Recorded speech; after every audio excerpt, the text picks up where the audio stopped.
సరే సార్ అని కసి ఎక్కువైపోయింది. నేను ఫెయిల్ కావడం ఏంటి?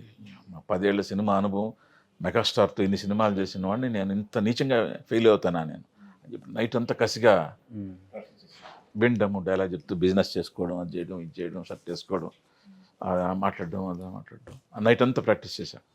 మరుసటి రోజు వెళ్ళా, ఆడుతూ పాడుతూ చేసా. ఓకే. సో ఆ రోజు కానీ ఎండమూరి వీరేంద్రనాథ్ కాకుండా ఇంకొకరు అయ్యి ఉండే ఏం ఆర్టిస్ట్ అవుతున్నావు, ఇతను తీసుకొచ్చారు పని బెనర్జీ ఏంటా పెద్ద యాక్టర్ అని తీసుకొచ్చావు, దెబ్బతాడు ఇతను అని అనుంటే ఆ రోజు పూర్తిగా చచ్చిపోయిండేవాడిని, అంటే యాక్టర్గా చచ్చిపోయిండేవాడిని. కానీ because he knows the psychology కాబట్టి ఆ చిన్న టెక్నిక్ చెప్పి నన్ను బతికించాడని చెప్పాలి. ఇంకా ఆ రోజు నేను వెనక్కి తిరిగి చూసుకోలేదు. ఇప్పుడు ప్రాంప్టింగ్ లేకపోతే చెప్పడమేమో కష్టం అన్నట్టు ఫీలింగ్ వచ్చేసింది. ఇప్పుడు 10 పేజీల డైలాగ్ అయినా సింగిల్ టేక్లో మనం చేయగలం ఆ ప్రాంప్టింగ్ తీసుకొని, అట్లా అలవాటు అయిపోయింది.